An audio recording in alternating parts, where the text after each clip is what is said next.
오늘 저는 여러분들과 함께 읽었던 하나님의 말씀을 중심으로 6.25 전쟁과 나의 전쟁이라는 제목으로 말씀을 전하겠습니다.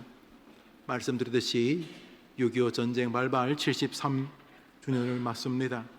전쟁의 고통이 지금도 온갖 혼란과 이데올로기의 충돌, 정치의 분열 등으로 이어지고는 있지만은 그럼에도 불구하고 우리나라가 세계 경제 강국 10위권 안에 들어가 있으며 특별히 우리나라가 만든 국산 무기가 전 세계로 너무도 인기리에 수출되고 있다는 그런 기사를 보았습니다. 국방 강국이 되어져 가고 있는 것입니다. 무엇보다 전 세계에 미국 다음으로 두 번째로 선교사님들을 파송하는 선교 강국이 되어졌습니다. 여기에는 먼저 하나님의 은혜고 자신의 생명과 땀과 피를 흘린 순국 선열들과 저 뒷자리에 계시는 우리의 어른들의 노고가 아닐 수가 없습니다. 먼저 하나님께 영광을 돌리고 이 나라를 위해 희생했던 우리의 어른들을 위해서 우리 한번 크게 박수 한번 하겠습니다. 예.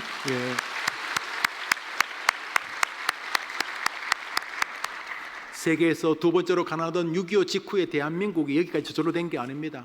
덜 입고 덜 먹고 덜 자면서 어떻게든지 자신의 나라와 자신의 가족과 자신의 자식들에게 이 지긋지긋한 전쟁의 상흔을 물려주지 않겠다는 우리의 선배들의 헌신과 목숨을 걸고 전투에서 자신의 생명을 바친 우리의 아름다운 선배와 조상들이 있었고, 그렇게 할 수 있도록 하나님이 우리를 도와주셨기 때문입니다.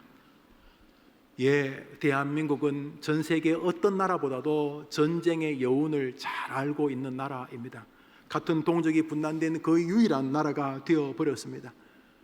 국민들의 마음에 전쟁의 정신이 희석된 것은 틀림이 없지만 그럼에도 불구하고 자기 자식이나 하다못해 시동생이나 조카나 옆집의 사람이라도 아들들이 군대 가는 것을 보면서 아직 우리나라가 전쟁 중이구나 하는 것을 알 수가 있습니다.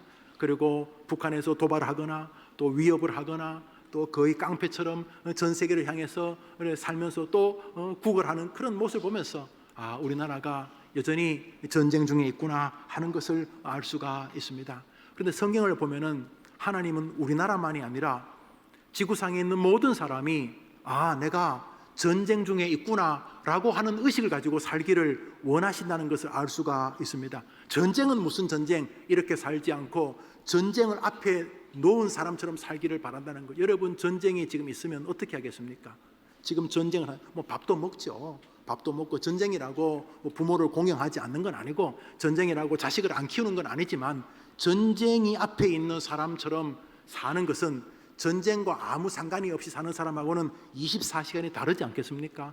놀랍게도 하나님은 우리나라 국민들만이 아니라 전 세계 모든 국민들이 전쟁 앞에서 사는 자세로 살기를 원하시다는 걸 알 수가 있습니다. 그런 면에서 우리나라는 꼭 저주와 진노 아래에 있는 것만은 아닙니다. 성경을 보면은 출애굽, 사실 이 출애굽의 모티브, 광야를 지나서 가나안으로 가는 모티브가 이게 우리가 이 땅에 살다가 천국 가는 모티브 아닙니까? 그런데 이 출애굽이 뭡니까? 결국 출애굽하면서 전쟁 이야기 아닙니까? 출애굽이 다윗 왕조와 사울 왕조 뭡니까? 결국 사울과 다윗이 전쟁한 이야기 아닙니까? 전쟁한 이야기. 신약 성경은 뭡니까? 이스라엘 백성들이 로마의 박해 안에서, 로마의 핍박 안에서 포로로 어쩔 줄 모르는 전쟁의 피해, 전쟁의 패배, 전쟁의 슬픔의 기록 아닙니까? 사도 바울도 전신갑주를 입어라, 성령의 검을 가지라, 이렇게 전쟁에 비유해서 성경을 설교했던 것처럼 성경은 우리가 이 땅에서 그저 날마다 칸 영화제 레드카펫 위에서 치마 입고 그렇게 폼내고 사는 길을 바라기시기보다는 전쟁 중이다. 자식 키우는 거 전쟁이다. 부부관계 하니 당신 없는 인생은 않고 없는 찐빵 가지고 싸워요. 찐빵 가지고 하니 꿀통 가지고 막 싸우잖아요. 아름답지만 이 전쟁이다. 교회 생활도 정말 기쁘지만 이 전쟁의 전쟁. 오늘 잘못하면 그냥 회의하다가 싸울 수 있다. 오늘 예배 드리다가 잘못하면 조름막이 온다. 조름막이 알죠? 전쟁. 오늘 교회 갔다가 계산해서 교회에서 제일 더러운 마귀 이름이 뭔지 압니까? 교회에서 제일 더러운 마귀? 제가 50년 전에도 들었어요. 한번 따라합시다. 섭섭마귀. 하이 말이지. 뭐 장로님이 저 사람은 좋아주고 목사님은 저 사람은 좋아하고 뭐 이러면서 섭섭하게. 여튼간에 오늘 신나게 성경 가지고 교회 가지만은 오늘 조심해야 된다. 오늘 지뢰밭. 오늘 아동부, 영아부, 유치부, 청소년, 청년부, 목사들, 장로들, 집사들, 권사들 모일 때 오늘 지뢰밭. 오늘 강단 설교할 때 지뢰밭. 전쟁을 염두에 두고 살기를 주님 원하시는 거죠. 전쟁을 염두에 안 두고 사니까 부부 사이가 엉망이 되고 형제지간이 엉망이 되고 교회 생활도 엉망이 되고 사회 생활도 엉망이 되는 것입니다. 학교 생활도 엉망이 됩니다. 전쟁 중인 줄 알아야 돼요. 전쟁 중에는 아니라 생각하니까 문제가 발생하는 것입니다. 6.25 전쟁은 실적인 전쟁이지만 지금 우리는 계속 전쟁 중에 있습니다. 그러면 언제까지 우리가 전쟁터에서 사는 것처럼 살아야 됩니까? 어느 제 아들이 물었습니다. 예수님 대답하십니다. 마태복음 24장입니다. 읽읍시다. 시작. 제 아들이 조용히 나와 세상 끝에는 예수께서 대답하여 가사대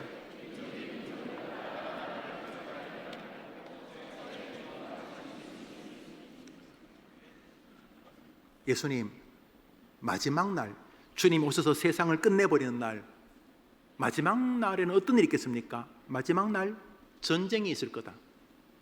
그러니까 전쟁, 서로 민족과 민족, 나라와 나라, 부모와 부모, 자식과 자식, 부부와 부부, 가족과 가족, 교회 성도들, 목사와 성도들, 성도와 성도들끼리 이렇게 찢고 뽑고 싸우는 전쟁이 언제까지 있겠습니까? 먹고 사는 문제, 열등감의 전쟁, 시기, 우울증, 정세, 교만의 전쟁, 이 끝없는 전쟁 언제까지 합니까? 내가 이 땅을 완전히 심판할 때까지 전쟁의 소식은 멈춰지지 않을 것이다. 이렇게 말했습니다. 그 전쟁이 언제까지 있다고요?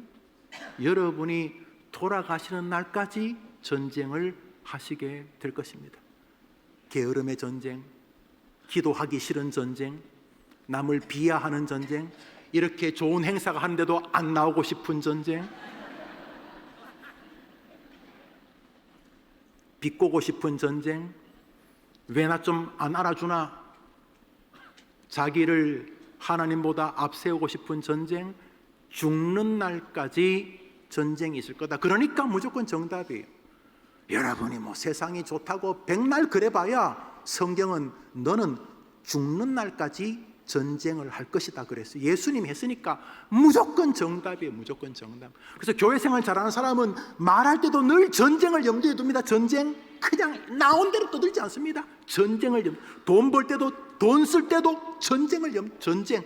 이게 제대로 하는 전쟁인가? 자식을 대할 때도 손자 손녀를 대할 때도 고도의 전술을 가지고 대합니다. 정치적이라는 뜻이 아니라 전쟁인 줄 알기 때문에 내 안에도 전쟁을 하고 외부도 전쟁을 하고 나하고 만나는 저 아이 안에서도 마귀가 전쟁을 불러일으키는 걸 알기 때문에 전쟁을 염두에 둡니다.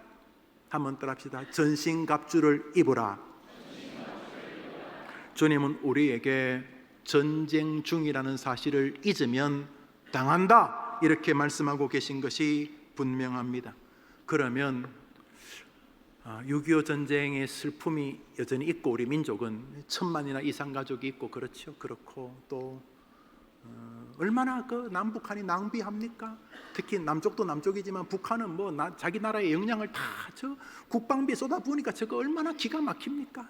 얼마나 햇볕 정책, 달볕 정책, 돈 주면 또 거기서 핵폭탄 만들고 쌀 주면 또 그로 또 굴량면 하여튼간에 길이 안 보이는데 이해는 돼요. 북한은 핵폭탄을 포기할 수가 없어요. 이제 그밖에 없는데 나라가 국민들을 지킬 수 있는 지킨다는 게 국민들을 지키는 게 아니라 자기 정권을 지키고 그 어떤 속에서도 중국이나 러시아나 미국이나 한국이나 일본이나 하여튼간에 이 못난이 트리오, 이 김일성, 김정일, 김정은 이 트리오들이 지키는 건 핵폭탄밖에 없으니까 나라도 포기하네. 나라도 내가 김정은이라 포기 안 해. 별로 중요한 건 아니면 포기 안 해. 그러니까 북한의 핵폭탄을 포기할 것으로는 정책은 성경 한 절만 읽어봐도 얼마나 헛된 정책인지 압니다.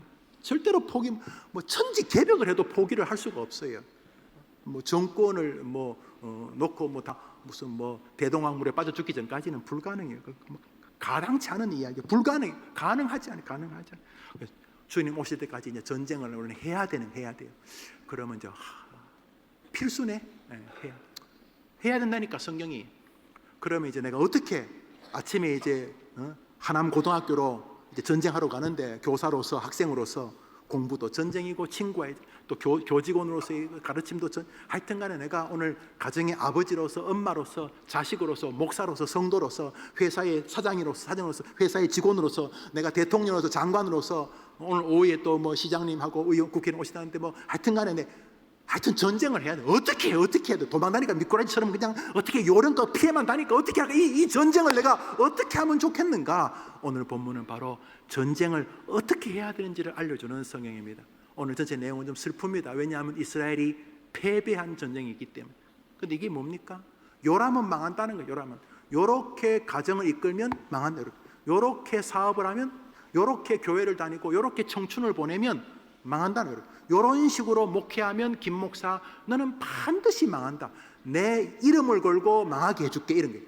그리고 반대로 요 패배의 전쟁은 우리에게 주시는 아주 아름다운 영적인 팁이죠.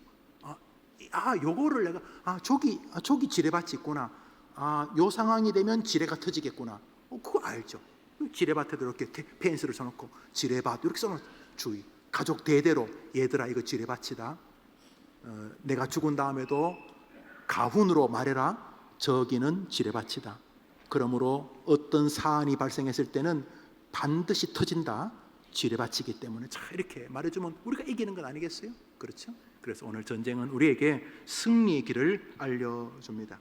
내용은 이런 것입니다. 얼마 전까지 큰 승리를 거뒀으며 여리고성, 성지순례 가보면 여리고 아직도 그 벌판이에요. 그 넓은 땅에. 왜냐하면 여리고성을 하나님 무너뜨리고 거기 집 짓는 사람은 자식을 죽이겠다 그러기 때문에 지금 몇천 년이 지나도 여리고 가면 그 황토 흙이에요. 여리고 손 안 대요. 여리고는 그냥 내버려둬요. 여리고 손 대면 죽인다 그랬기 때문에 하나님께서 지금도 여리고 가면 그 황토 벌판이 있어요. 그 여리고성에 난공불락의 성이 있었어요. 거기 물도 많고 말이죠. 여리고성에. 그 여리고성은 지어진 다음에 한 번도 함락된 적이 없는 큰 성이었어요. 이스라엘의 그 12명의 정탐꾼이 가서 우리 가면 죽는다고 말한 게 바로 여리고성 보고 질렸기 때문에.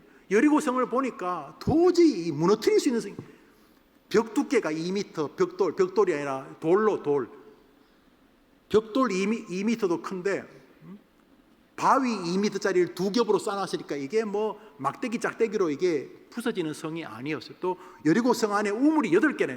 물 걱정도 없어. 하여튼 가나안 땅을 들어가려면 여리고성을 여리고성을 이미 지날 수도. 여리고성 또 거기 지키는 사람은 덩치도 더 크고. 그래서 이미 낙심하고 나는 안 된다 하고 포기한. 여호수아 갈렙 두 사람만이 하나님이 우리와 함께 하시면 된다 그랬다가 마저 죽을 뻔했어요. 뭐 희망회로 돌린다고. 되지도 않는 소리 자꾸 믿음 어쩌고저쩌고.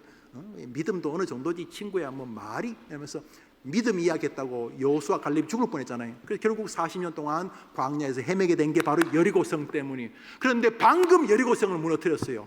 우리 성경 말씀이 있습니다. 여호수아서 6장입니다. 읽읍시다. 시작. 여호와께서 여호수아에게 이르시되 보라 내가 여리고와 그 왕과 용사들을 내 손에 붙였으니 너희 모든 군사는 성을 둘러 성 주위를 여세 동안을 거리하라. 여호수아가 백성에게 명하여 가라되 너희는 외치지 말며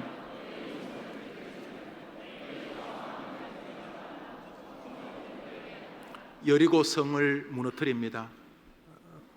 자기들의 역량은 아니었어요. 그저 하루에 한 바퀴 돌고 마지막 날 7바퀴 돌면서 그저 하나님의 이름을 부른 것밖에 없는데 성이 우리가 상추에다가 이렇게 삼겹살 넣고 이렇게 보쌈을 싸면 이렇게 상추를 모으듯이 성이 그냥 바위가 이렇게 자기들끼리 이렇게 보쌈처럼 다 깔려 죽어버린 여리고성을 함락했어요. 여리고성을 이겼어요. 근데 이스라엘 백성들에게 하나님이 여호수아를 통해 뭐라 그랬냐면 너희는 제발 좀 그 뭐 안 된다 이런 소리 좀 하지 말고 입 좀 다물고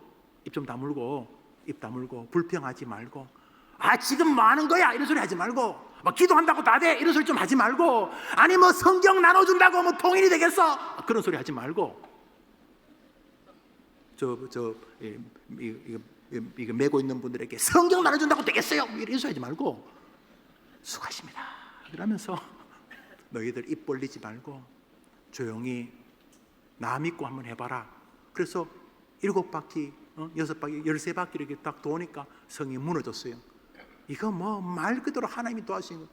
쉽게 말하면 우리 학생들이 평소처럼 공부해서 평소처럼 뭐 더한 것도 아니고 평소처럼 했어. 대신에 이제 이번에는 주일도 예배도 드리고 또 아침에 좀 일찍 일어나고 게임도 한 2주 시험 기간 동안 안 하고 공부하면서 기도도 하고 했는데 뭐 평소와 큰 차이가 없는데 이번에 시험을 쳤는데 막 거의 내가 아는 것만 나왔어. 내가 아는 거.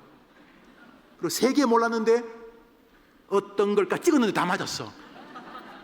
이게 막 갑자기 영어 100점, 수학 100점이 나와서 나도 알아. 하나님 도와주셨다는 거. 이렇게 된 거예요 지금.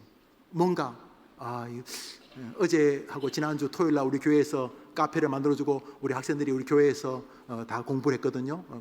요즘 애들은 또 카페에서 공부를 해야지 공부가 돼요. 아시죠? 아주 특이한 요즘 하여튼 카페에서 공부를 해야 된다. 그것도 음악을 크게 틀어놓고 저는 하여튼 인정하려고 그래요. 하여튼 뭐 나는 못하지만 인정하려고 그래요.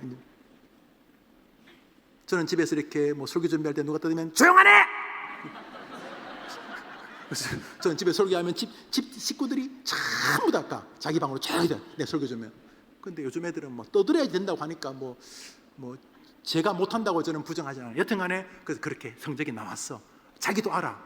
하나님이 이번에 좀 도와주셨구나. 고마워요. 이렇게 지금 이 상태야. 전쟁을 이겼어. 여리고성, 이 지긋지긋한 성 때문에 40년을 돌았는데 드디어 이긴 거야. 축제하고 기뻤어요. 너무너무 즐거웠어요. 그런데 거기서부터 몇 킬로 안 떨어진 곳에 아이성이라는 거예요. 아이성은 쌀이빗자루 같은 만드는 나무로 얼기설기 만든 성이에요. 크기도 여리고성의 8분의 1밖에 안 되고, 그리고 사람들도 몇 명 없어.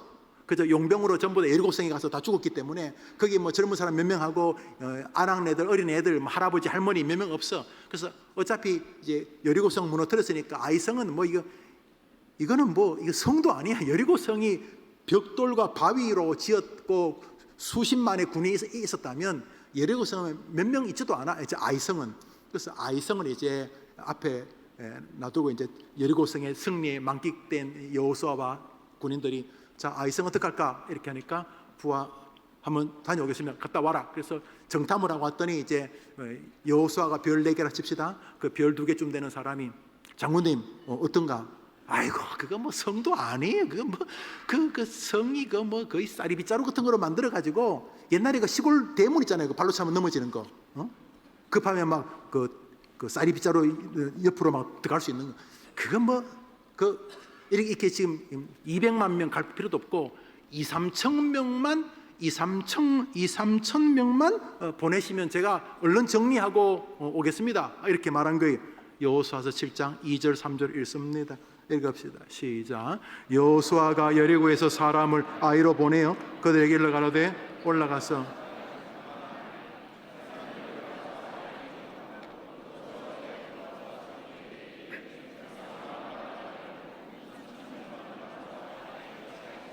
그들은 소순이 모든 백성을 그리로 보내요.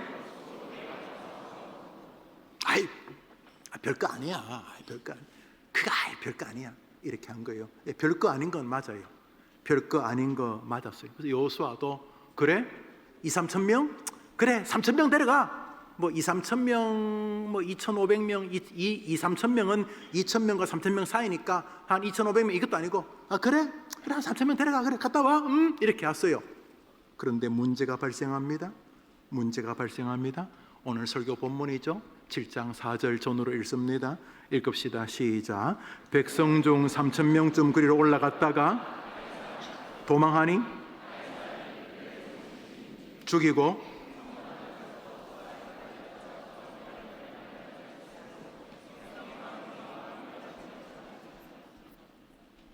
그렇게 보고했던 별 2개부터 목이 날아났습니다. 지도자 36명이 죽어버린 것입니다. 아이성의 아낙네들이 던지는 화살에 돌멩이에 말 타고 오는 아이성 사람들이 목숨 걸고 싸우자 이스라엘 백성들은 혼비백산합니다. 많이 죽고 한없이 도망가게 됩니다. 잔치가 무르익고 있는 여리고성 주변에 있던 여호수아에게 그 늦은 저녁에 칼에 맞고 활에 찔린 사람들이 와가지고는 흐느끼면서 자기들이 패배했다고 말합니다. 그 순간 여호수아는 비로소 뭔가가 잘못되었구나,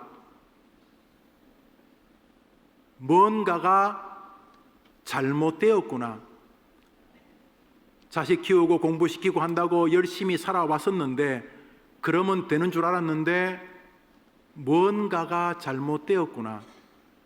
열심히 공부하고 그러면 되는 줄 알았는데 뭔가가 잘못되었구나. 70, 80이 되었는데 어느 날 뭔가가 잘못되었구나라고 여호수아가 깨달은 것입니다. 성경 말씀 읽습니다. 6절과 8절입니다. 시작. 여호수아가 옷을 찢고 이스라엘 장로들과 함께 여호와의 궤 앞에 땅에 엎드려 머리에 티끌을 무릅쓰고 가로되 슬프도소이다. 주여 이스라엘이 여리고 성이 무너진 게 지잘난 것이 아니었어요. 해림교회 세운 지 몇 년 안 됐는데 교인들 특별히 어린아이들이 많이 와 너무 감사해요. 그런데 이거 우리가 한 게 아니에요. 하나님이 도와주신 거예요. 믿음 아멘 해보세요. 우리가 한 게 아니에요. 목사 그놈이 한 게 아니에요. 하나님이 지금까지 먹고 사는 거 하나님이 도와주신 거예요. 믿음 아멘 해보세요. 근데 여호수아는 승리에 도취되었어요. 자기 집, 자기 차, 자기 학위, 학벌 도취되었어요. 하나님께서 야 이놈아, 네가 여리고성 무너뜨렸냐? 네가 엄청난 종교성이 있어서 수많은 신 가운데 네가 하나님을 선택했냐? 네 주변의 사람들 다 무신론자다잖아. 네보다 더 착하고 공부 많이 한 네 주변의 사람들 다 무신론자인데, 아니면 딴 신을 믿는데 너가 탁월해가지고 어떤 신을 선택할까요? 네가 전능하신 하나님을 선택했냐? 너희가 나를 선택한 것이 아니요 내가 너희를 선택했느니라. 여호수아가 뭔가가 많이 잘못되었다는 것을 깨달았습니다. 인생은 전쟁입니다. 인생은 전쟁이에요.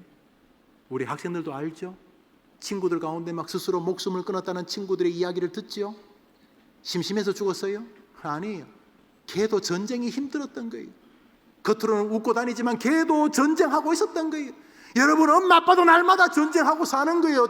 왜냐하면 성경이 전쟁이라 그랬잖아. 주님이 오실 때까지 너희들은 무조건 전쟁한다고. 열등감의 전쟁, 교만의 전쟁, 시기의 전쟁, 돈 전쟁, 건강의 전쟁, 질병의 전쟁, 죽음의 공포의 전쟁. 자식이 잘못되면 어떡할까? 내가 자식 잘못 키운 거 아닌가? 걱정과 근심의 전쟁을 한다고 하니까 무조건 하는 거예요. 성경이 그렇게 말하니까 인생은 전쟁일 수밖에 없는 거죠. 그런데 전쟁에서 왜 망하냐고요? 첫 번째로 교만 때문인 것입니다. 성경 말씀 잠언서 16장을 읽습니다. 시작. 무조건 그 사람이 망했다는 소식을 들으면 교만과 상관이, 가서 물어보십시오. 그 사람이 분명히 그렇게 말할 겁니다. 아마 그렇게 고백 안 할지는 모르겠어요. 그러나 정답은 나왔습니다. 교만은 패망의 선봉이요 거만함은 넘어짐의 앞잡이. 그 집사님이, 그 장로님이, 그 목사님이, 그 믿음의 성도가, 그 지도자가, 그 정치인이, 그 유명한 학자가 넘어졌다면 교만 때문입니다. 무조건 정답, 무조건. 성경이 그렇게 말하니까 무조건 정답. 아이고 목사님 저는 교만할 거리가 없어요. 아니에요. 시골에서 자기 밭 한 평도 없는 촐로도 소장농도 넘어질 만한 교만을 가지고 있어요. 그러므로 전쟁을 무너뜨리는 방법은 교만한 믿음의 길을 걷는 것입니다. 그래서 여러분 교만하면 안 되고, 여러분 주변에 교만한 사람이 있으면 반면교사로 삼아야 돼요. 슬프지만 개봉박두예요. 아니 그 사람이 뭐 대단한 인간이라고 안 망하겠어요? 김영우 목사가 무슨 대단한 목사라고 안 망하겠어요? 교만하면 무조건 망해요. 만일 여러분이 교만해도 안 망하면 성경이 거짓말인데, 여러분이 뭐 대단한 인간이라고 여러분 살리려고 하나님이 성경을 틀리게 하겠어요? 우리 학생들 교만하면 무조건 망해요.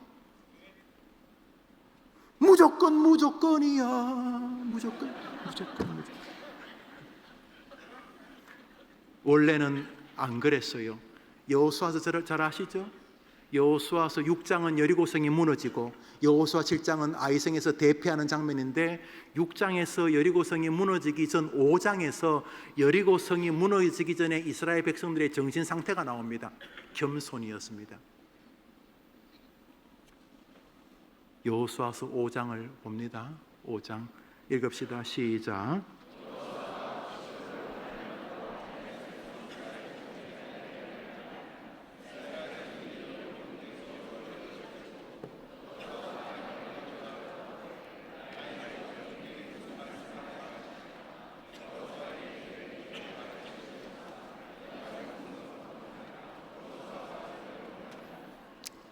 할례가 뭐냐면 다시금 내가 하나님의 사람이라는 걸 증명하는 거예요. 할례는요 전쟁터에서 하면 안 돼요. 포경수술이 여성들이 이 미성년자 들으면 안 되는데, 제가 군대에서요 포경수술하는 친구들 보니까 아침마다 소리 질러요. 아프다고 아침마다 막. 왜냐하면 장년들의 그 성기 앞에 표피를 배웠으니까. 보통 어릴 때는 뭐 크게 상처를 아파도 넘어가지만 어릴 때에서 군대에서 막 아이고 아픈 거예요. 전쟁을 지금 앞둔데 지금 할례를 행한다는 게 뭐예요? 어차피 이 전쟁은 하나님께 달렸다는 거 이거 아닙니까? 그랬어요. 여호수아도 하나님 뭐 하신 말씀 있습니까? 참 보드라운 심정이. 하여튼 여러분은 김영호 목사가 교만하다 그러면 이제 교회 옮길 때가 됐구나 생각하시면 돼요. 무조건 망할 테니까. 여러분이나 저나 늘 겸손하게 살아야 돼요. 한 방에 훅 갑니다. 훅 갑니다. 죽을 때까지 우리가 고도의 전술을 써야 돼요. 하나님 앞에. 뭐 전술이라면 우리 하나님 아시겠지만, 하나님 혹시 제가 뭐 교만합니까? 하나님 죄송합니다. 늘 그래야 돼. 단칼에 가는 거거든. 여호수아도, 이스라엘 백성도 여호수아가 하라니까 또 하잖아. 아니 전쟁 앞두고 지금 포경수술 하면 되겠어요? 되겠냐고. 그런데도 어차피 이 전쟁은 하나님 손에 달렸습니다. 그래서 하나님 말씀하시죠. 그러면서 듣고 있었던 거죠. 그래서 전쟁을 대승으로 거둡니다. 그게 여리고성의 전투였습니다. 아이성 보십시오. 2, 3천명만 보내면 그래? 얼른 정리해. 여호수아도 이스라엘 백성도 하나님의 음성을 들었다는 말도 없고 기도했다는 말도 없고 아무것도 없어. 여리고성의 승리의 도치대 이게 문제. 도치대 이게 문제. 막스 레닌 단일 이데올로기를 근거로 스탈린주의가 소련을 장악했습니다. 허무한 사상이지만 굉장히 설득력이 있습니다. 특히 가난한 사람들에게는. 그래서 이 공산주의가 세상으로 뻗어나갈 때 우리 대한민국은 긴장하고 주의했어야 했습니다. 그런데 스탈린주의가 북한을 삼킬 때 남쪽은 36년 만에 하나님의 은혜로, 그것도 미군이 히로시마 나가사키에 원자폭탄을 투여하는 방식으로 하나님 우리에게 복음을 통일을 주셨죠. 해방을 주셨죠. 물론 독립군들이 수고했지만은 누가 뭐래도 일본의 무조건적 항복은 히로시마와 나가사키에 떨어진 핵폭탄의 위력인 것을 부정할 수 없어요. 무조건적인 항복했죠. 그렇지 않습니까? 다 하나님이 주신 거예요. 그러면 겸손하게 우리가 당파 싸움하면서 우리나라가 이랬지, 이러면 안 되지 그랬는데, 해방 공간에서 또 좌파 우파 뭐 무슨 당 그러면서 또 바보 같은 짓을 했어요. 교만 아닙니까? 교만. 우리의 지도자들은 깨닫고 있었어야 돼요. 소련이 말이죠, 소련과 맞닿은 나라들을 다 공산주의로 만들고, 서쪽과 맞닿은 그 뭡니까 루마니아 이쪽 폴란드 이쪽이나 또 이게 남쪽으로 뭡니까 맞닿은 뭐 키르기스탄, 우즈베키스탄 이런 쪽이나 또 이쪽 동쪽으로 맞닿은, 또 이쪽 북쪽으로 맞닿은 몽골이나 밑으로 몽골이나 그다음에 극동 이쪽으로 맞닿은 중국이나 우리 한국이 이 소련의 영향권, 공산 영향권에 있을 거라고 추측을 해. 지도자가 뭡니까? 그래서 서로 주의하고 기도했어야 되는데도 그냥 허무한 그 뭐 사상 논쟁에 빠져가지고 말이 해방 공간이지 완전히 그 정말 바보 같은 짓거리들을 우리들이 하고 있었습니다. 결국은 교만입니다. 교만. 휴전이 된 지 70년이 지났는데 지금 저는 우리 조국에 다시금 전쟁의 위협을 느낍니다. 물론 전쟁을 하면 금방은 못 이겨도 우리나라가 이길 것이라고 추정을 합니다만 몰라요. 월남과 월맹이 붙어서 압도적으로 외국이 도와줬지만 지는 것처럼 우리가 몰라요. 그리고 중국이 곧 대만을 침범하지 않겠습니까? 뭐 할지 안 할지 모르지만 할 것으로 보여집니다. 또 하는 것이 역사적으로 보편적으로 그래왔고 뭐 인간이 특별한 일 안 하니까.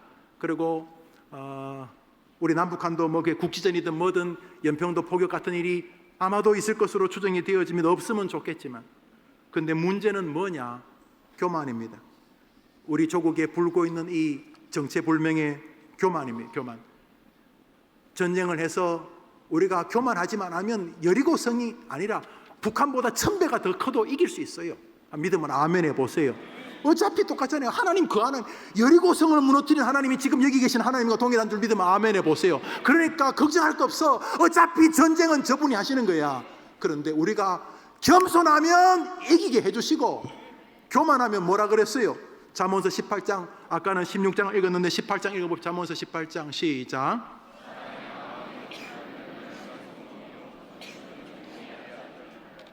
그래서 우리 조국이 지도자를 비롯해서 여야, 뭐 경상도, 전라도, 충청도, 뭐 무슨 파 다 합쳐서 우리 나라, 우리 아이들, 우리 노모들, 우리 딸들, 우리 아내들, 우리 후손들을 위해서 우리 겸손하자. 우리 국가를 위해서 뭐 할 수 있는 것, 이렇게 지도자가 잘 이끌면은 길이 있을 거예요. 그런데 정체불명의 교만이 나라를 휩쓸면은 또 전쟁하겠죠. 그리고 끝없는 고통을 겪겠죠. 그리고 모르긴 해도 또 중국과 러시아와 또 미국이 잘 합의해서 또 실컷 전쟁하고 또 휴전선언해서 또 분리가 되겠죠. 그건 뭡니까? 우리만 다 죽어나는 거 아닙니까? 좋겠네요. 조선 반도체 뭐 또 무슨 우리나라 잘하는 거 많잖아요. 전쟁에서 우리나라 망하면 대만, 싱가포르, 일본 신나겠네요. 아주 신나겠네요. 우리가 전쟁하면은. 이게 뭡니까? 교만하지 않아야 될 줄 믿습니다. 그런데 대부분의 사람은 교만하려고 합니다. 아무리 말해도 그렇습니다. 호세아서 7장을 읽습니다. 읽읍시다. 시작. 이스라엘의 교만은 저희가 이 모든 일을 당하여. 사랑하는 여러분, 우리가 교만할 수 있어요. 살다 보면요, 교만할 수 있어요. 그러나 하나님이 쥐어박는 거 느낍니다. 영적으로 뭔가 썰렁해져요. 더 이상 설교가 안 들려요. 설교가 안 들리고 또 기도 생활도 재미없고, 그리고 자꾸 늙음이 자꾸 커 보이고, 남이 나보다 더 잘난 것 같고, 나는 뭐 저주받은 것 같고, 뭐 인생이 아무것도 아닌 것 같고, 이런 것들이 다 사실은 교만이, 낙심도 어떤 면에서 교만이. 왜 낙심이 교만입니까? 하나님을 무시하는 거잖아요, 여러분. 하나님이 센데 교만한 것도 위험하지만, 하나님이 전능하다고 말하면서 뭐 죽어버리겠다든지 뭐 길이 없다, 이건 하나님 앞에 하잖아요. 하나님을 뭐라고 좀 시쳇말로 하나님을 쪽팔리게 하는 거잖아요. 하나님이 전능하다면서, 그런데 날마다 죽어버리겠다느니 뭐 길이 없다고, 그러면 그게 뭐예요? 하나님 조롱하는 거죠. 그것도 교만인 거예요. 결국은 사랑하는 여러분, 많은 사람이 인생에 어려움이 와요. 갑자기 무슨 좀 문제가 생기거나, 몸에 관계에 어려움, 자녀에게 무슨 문제가 생기거나, 인생의 죽음에 대한 진지함이 오고, 여튼간에 자기에게 무슨 일이 벌어질 때 주님께로 돌아오면 길이 열릴 줄 믿으면 아멘 해보십시오. 써놨잖아요. 돌아오기만. 근데 그 인간들은 끝내 안 돌아온다. 뭐 목사네, 그 인간들은 암만 해도 안 돌아온다. 아무리 해도 그 인간들은 안 돌아온다. 호세아에서 우리 하나님이 분노하시는 말씀이, 하나님께서 치시거나 부르실 때 주님께로 돌아가는 여러분 되기를 축복합니다. 교만하면 망한다. 이것이 첫 번째 주는 진술입니다. 마지막으로 한번 따라합시다. 전쟁의 패배에는 말씀에 대한 의심이 있고, 전쟁의 승리에는 말씀에 대한 순종이 있다. 이 성이 망하게 된 계기는 아주 사소한 것이었습니다. 하나님의 말씀이 대부분 다 들어요. 뭐 다 듣지. 어떤 한 분야를 안 들어요. 우리 각자에게 있어요. 이건 아간이라는 사람만의 문제가 아니라 우리의 인격에, 우리가 한 인격체, 퍼슨이라 우리 한 인격체를 말할 때, 어떤 분야는 충성해, 뭐 열심히 해. 그런데 어떤 분야는 충성 안 해. 그 충성 안 하는 그 어떤 분야로 사단이 밀고 들어와요. 그래서 그 사람은 넘어지면 항상 거기서 넘어져. 항상. 왜냐하면 그 위크 포인트를 사단이 정확히 귀신처럼 알기 때문에. 저 집사는 다른 건 다 잘하는데 저거는 건들면 넘어져. 저 장로는 말이지 다른 건 다 잘하는데 저거 건들면 넘어져. 저 목사는 말이지, 저 청년은 말이지 다른 건 다 잘하, 저 건들면 넘어져. 사람마다 건들리면 넘어지는 곳이 있는 거죠. 이스라엘 백성들이 왜 망했냐 하면 하나님의 말씀을 무시했기 때문입니다. 성경 말씀 여호수아서 6장입니다. 읽읍시다. 시작. 여호수아가 백성에게 이르되 외치라. 여호와께서 너에게 이 성을 주셨느니라. 그 가운데 모든 물건은 여호와께 바치, 너희는 바칠 물건을 서로 삼가라. 다 여호와께 구별될 것이다.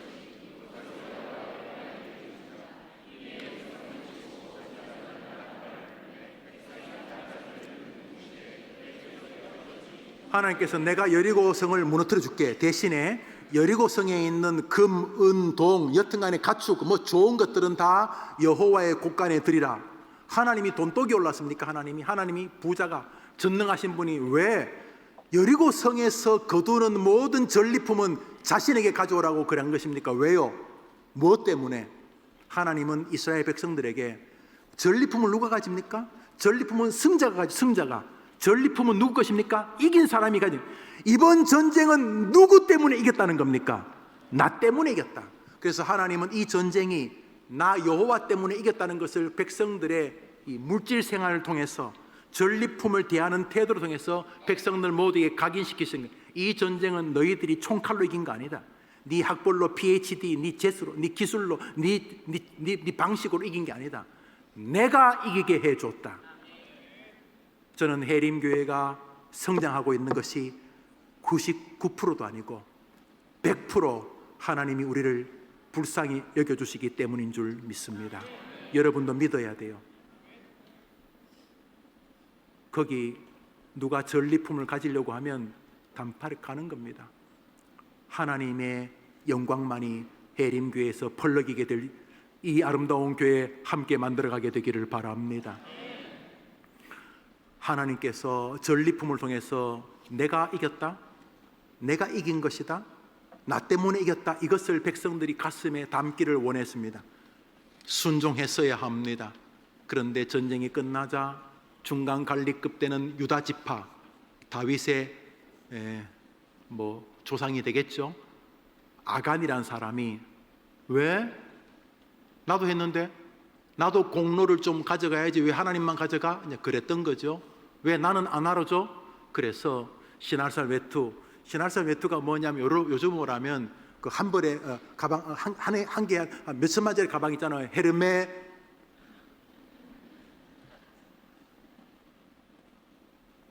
루빗 뭐 그런 가방, 그렇죠. 신할산 외투가 한 벌에 집 한 채 값이 될 만큼 고가였대요. 그 여리고는 잘 사니까 그런 거 하고 금 부치 몇 개를 싹 삥땅을 한 거예요. 여호수아서 7장입니다. 읽읍시다. 시작.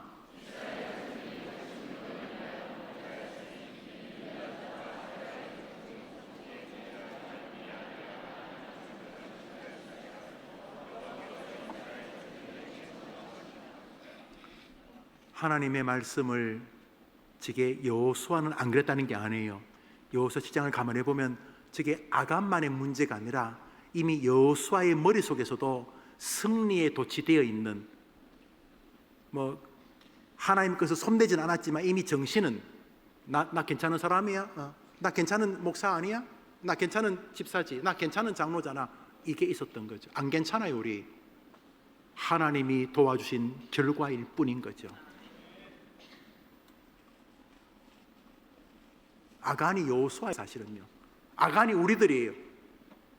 하나님이 너희들 내 말을 네 마음대로 듣는구나 하고 아간의 범죄로 이스라엘을 아이성 앞에서 패배하게 하신 거죠.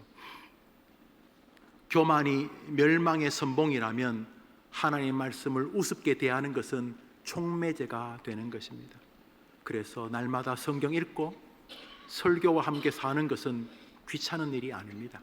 그건 목사도 예외가 아닙니다. 해림교회가 오직 말씀과 함께 걸어가는 교회 되기를 축복합니다. 잠언서 1장입니다. 읽읍시다. 시작.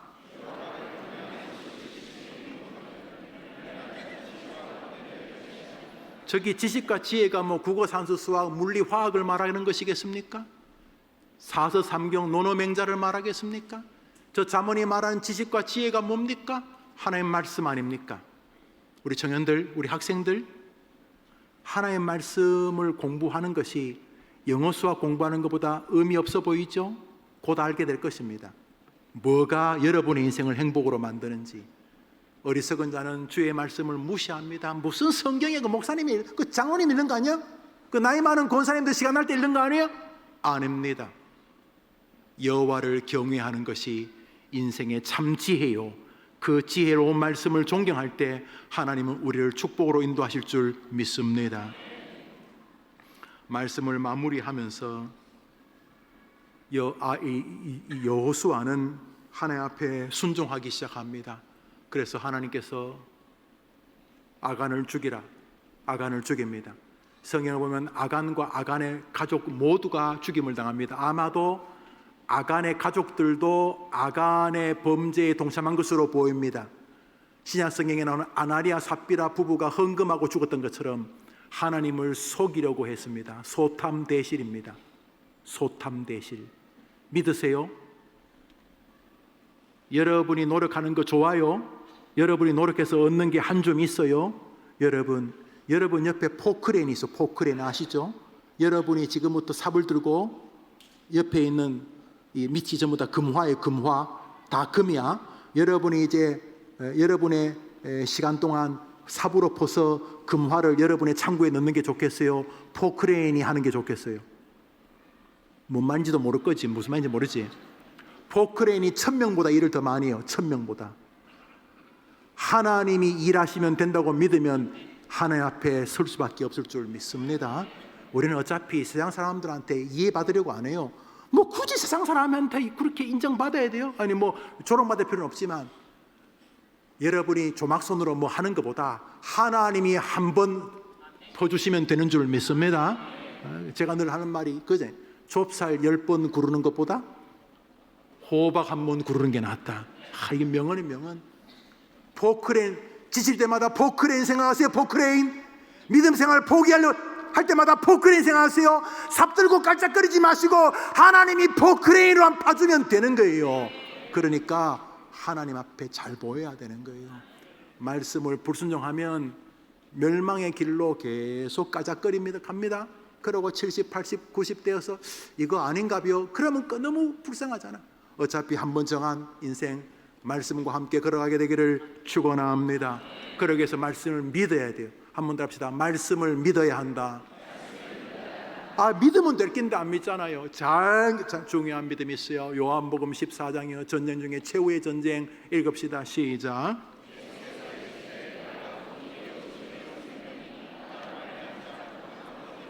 누가 말했다고요? 누가 말했다고요?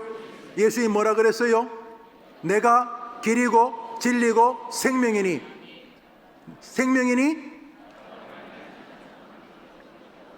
예수님 아니면 무조건 이 땅에서도 지옥이고 예수님 아니면 영생도 못한다고 믿습니다.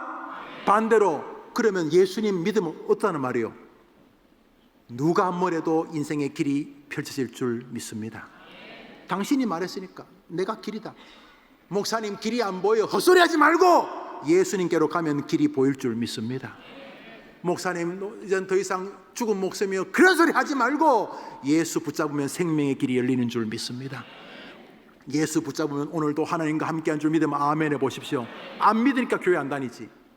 안 믿으니까 교회 다녀도 날마다 죽음을 두려워하지. 믿으라고 예수가 뭐라고 말했는데 나하고 붙어 있으면 길 열린다. 내가 길이니까. 나하고 있으면 생명 있다. 내가 생명이니까. 나하고 있으면 하나님과 날마다 죽음 이후에도 함께하게 될 것이다. 안 믿으니까 죽음이 공포스럽고 안 믿으니까 성경 안 읽는 거잖아요. 잘해 뭐 교회 생활 30년 50년 하니까 못하는 거 없어. 그게 뭐예요? 아무것도 아니잖아. 그러나 말씀을 믿으면 오늘도 믿음과 소망과 사랑이 여러분을 붙들 줄 믿습니다. 결국 이 시대의 최고의 전투는 말씀에 대한 교만의 전투입니다. 안 읽어. 설교 시간을 우습게 들어. 아침마당에 나와서 사회 저명인사가 떠드는 이야기처럼 설교를 들어. 무슨 길이 있겠어요? 목사부터 그래. 자기도 안 믿어. 자기도 안 믿는 설교를 어떤 애들이 어떤 성도가 믿겠어요? 그러므로 해림교회는 말씀과 함께하는 전투에서 승리하는 성도들의 교회 되기를 바라는 것입니다.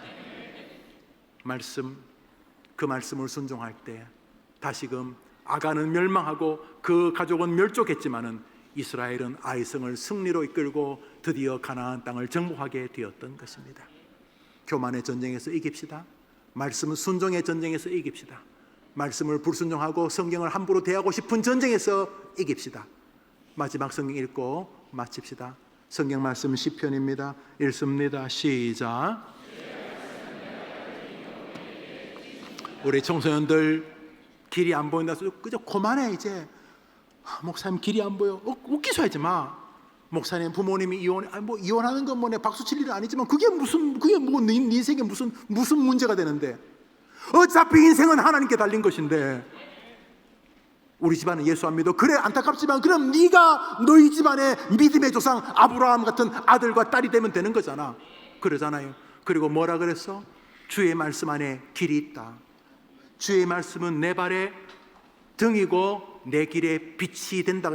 말씀 한 절이라도 더 읽고, 한 말씀이라도 더 듣고, 한 말씀이라도 더 마음에 새기고, 한 말씀이라도 더 의지하면 여러분의 길이 열리게 될 것입니다. 분명히 그럴 수밖에 없는 것이죠.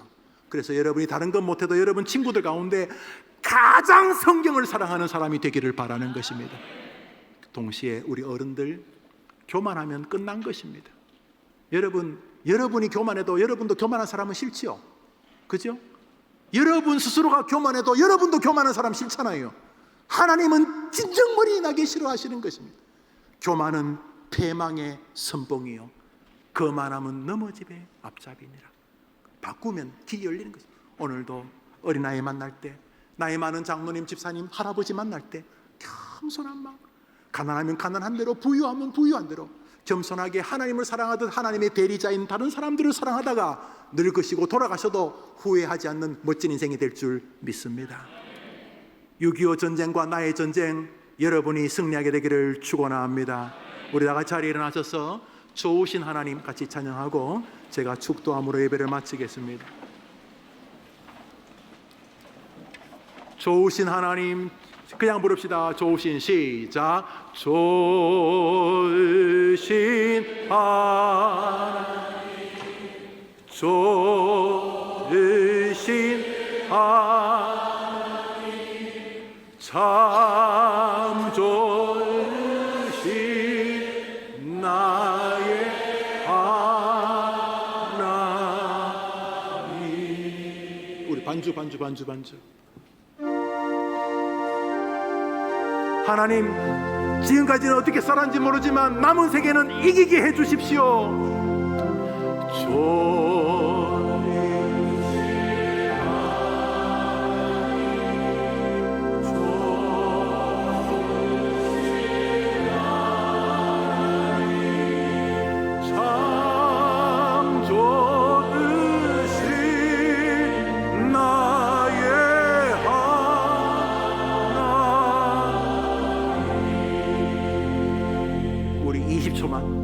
하나님, 이전은 지나가는 것이니까 오늘부터 하늘나라 갈 때까지 크고 작은 전투에서, 교만의 싸움에서 이기게 도와주시고, 말씀 불순종하려는 마음의 전투에서 이기게 하시고, 말씀을 순종하려는 전투에서 이기게 도와주십시오. 질병에서, 가난에서, 인간관계 속에서, 하나님과의 믿음의 세계에서 이제 지는 것 지긋지긋하니까 이기도록 나를 도와주십시오. 오 주여, 말씀으로 힘을 주십시오. 우리 한번 같이 자신을 위해 기도합니다. 하나님 아버지, 6.25입니다 73년 전에 새벽 4시에 소련제 탱크를 밀고 탱크 운행 속도만큼 한국 땅이 지배당했습니다. 불과 전쟁 며칠 만에 낙동강 조금만 남고 완전히 시뻘겋게 물들어 버렸고, 일제 36년 죽었던 기독교인보다 8배나 더 순교자가 생겼던 공산치하를 경험했습니다. 이제 더 이상 전쟁은 안 되지 않습니까? 하나님 아버지, 우리나라를 도와주십시오. 국민들을, 지도자를 도와주십시오. 특별히 교인들, 기독교인들을 도와주십시오. 전쟁만이 아니라 우리 날마다 크고 작은 전투를 합니다. 교만에 넘어지지 않게 도와주시고, 하나님의 말씀에 불순종의 전투에서 넘어지지 않게 도와주십시오. 우리 모두를 도와주십시오. 오늘 오후 예배에 함께 해주십시오. 예수님 이름으로 기도합니다. 구주 예수님의 은혜와 하나님의 사랑과 성령의 교통하심이 6.25 74주년을 기념하면서 6.25 전쟁과 지금도, 아니 주님 앞에 간 날까지 이어질 나의 전쟁에서 승리하기를 원합니다. 주님, 아이성의 대패를 가만히 보면서 내 모습인 것을 보게 하신 것 감사합니다. 교만의 전쟁, 말씀 불순종의 전쟁, 말씀 순종의 전쟁에서 이기도록 주여 말씀으로 내게 힘을 주옵시되, 무엇보다 예수의 말씀이 믿어짐으로 신앙의 기쁨 감격을 누리는 성도의 전쟁 이기게 하여 주옵소서. 기도하는 모든 성도들 위해 영원토록 함께 있을지어다. 아멘.